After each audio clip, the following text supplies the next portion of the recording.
O bardo poeta, isso seria então de grande eloquência bíblica, a harpa do crente. Olá, queridos ouvintes, tudo bem com vocês? Eu espero que sim. Então, estamos começando mais um episódio do nosso podcast de Camões e Clarice, e hoje vamos continuar falando um pouco mais sobre o romantismo em Portugal, mas com um autor diferente. O autor da vez é Alexandre Herculano. E a obra específica é a Harpa do Crente. Então, se você gosta de romantismo e também gosta de Alexandre Herculano, vem comigo conhecer um pouco mais. Então, pessoal, para começar, vamos relembrar um pouco sobre o romantismo. O romantismo, ele é a escola literária que sucede o arcadismo. Ele surge também em um momento histórico de grande insatisfação e também de transformações essas econômicas, políticas e sociais. Nesse momento se destacam as revoluções francesas, as guerras napoleônicas e as revoluções de 1830 e 1848. Dessa forma a gente consegue perceber que os estudos literários, as escolas literárias, elas surgem com os estudos dos acontecimentos históricos daquela época, certo? Com o romantismo não é diferente. A escola romântica, ela não se encerra somente no significado da palavra, não é mesmo?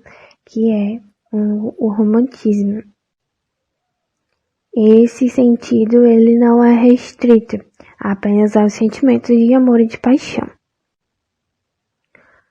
Além do sentido dessa expressão, conseguimos também estudar um pouco mais sobre alguns acontecimentos históricos, não é mesmo? Dessa forma, o momento histórico vivido em cada país, ele altera algumas características do romantismo, certo?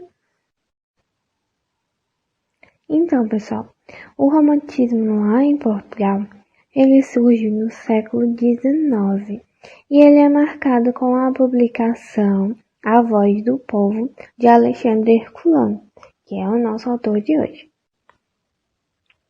O Alexandre, como um bom liberal que era, ele teve como preocupação maior estabelecida em suas obras suas ações políticas, sobretudo ao condenar o absolutismo e a intolerância da coroa.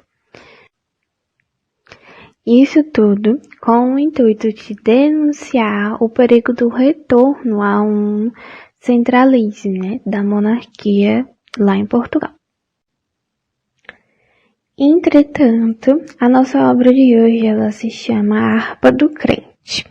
Essa obra ela é uma coletânea de poesias do nosso autor Alexandre Herculano, que revela, dentre outras influências, a temática sentimental, que é preterida em favor dos grandes temas, políticos, morais e também religiosos. Essas poesias, em sua grande maioria, elas são colocadas e explanadas em motivos como o desterro e a solidão, a natureza, o contraste entre a pequenez do homem e a grandeza de Deus, a liberdade e a morte, dentre outros temas.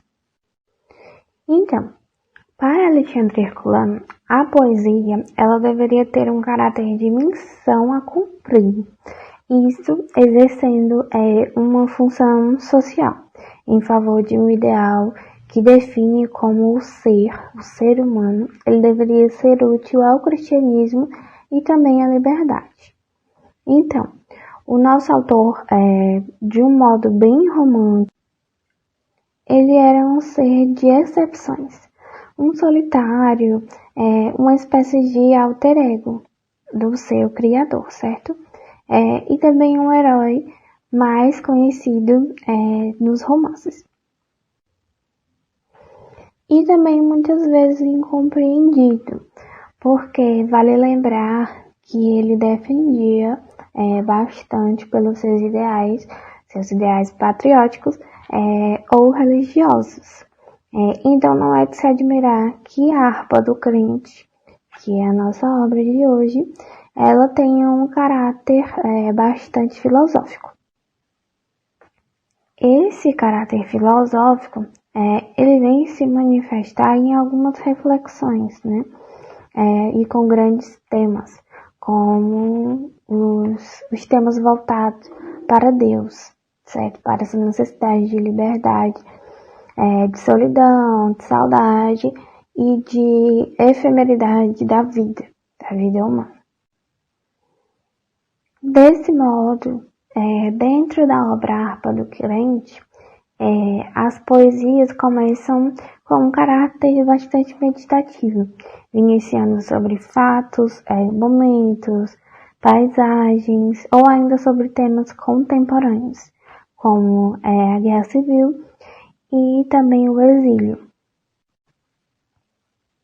Dessa forma, como dizia Machado Pires, essa obra ela era um conjunto de poesias religiosas carregadas de evidências políticas, em que acontecimentos como coisas e paisagens davam lugar a reflexões e meditações num estilo de retórica solene. Era como se fosse algo fora do normal, isso tudo em um tom de grande eloquência bíblica, em estrofes irregulares, em versos brancos ou em quadras em versos de redondilhas. Assim, o nosso autor, ele revela, ao decorrer dos seus poemas, uma grande versatilidade de formas e variedades métricas. Ele consegue brincar com isso com grandiosidade. Dessa forma, quando o Alexandre ele aborda temas como os da Guerra Civil e o dos horrores, ele revela um grande poder descritivo, muito próximo do realismo. Já em outros poemas, que a natureza e as paisagens são temas dominantes, transparece um sentimento de infinidade e o gosto também pela solidão. Acolhe como paisagens privilegiadas as paisagens do Agreste. Paisagens essas que têm um sol bastante predominante, montanhas, algumas vezes tempestades. E isso são algumas particularidades reveladas destas naturezas, né? E isso de uma forma bem romântica. Isso nós conseguimos perceber bem em alguns poemas, como a Arábida, a Tempestade, ou até mesmo o poema A Cruz Mutilada, em que as paisagens elas surgem como símbolos do abandono da divindade. Então, nesses e em outros poemas também, Alexandre Herculano ele escreve sempre em primeira pessoa, mas não em nome de um eu individualizado, e exprimindo somente sentimentos de emoções pessoais, e sim como um eu que apresenta uma voz, como se fosse um guia, um profeta. Então, o autor ele se vê, né, como um portador de uma mensagem. Assim como dizem alguns críticos, né, o discurso de Alexandre Herculano ele se afasta da banalidade, do cotidiano e do pessoal. Sendo assim, o lugar do poeta é o lugar da justiça, da coragem, da excepção, né? O lugar realmente da moral. Por quê? Porque o poeta é aquele que vem trazer a luz, que vem iluminar os caminhos. Daí, o nosso autor, nesse livro, ele traz realmente o significado da palavra guia, Por isso, em alguns poemas, ele apresenta as suas ressonâncias bíblicas, já se referindo a um grande tom religioso e bastante solene. Assim, conseguimos chegar às conclusões de que a poesia romântica de Alexandre Herculano, ela se apresenta para nós pelos temas e pelas expressões muito próximas de Victor Hugo, mas bastante afastadas de Garrett.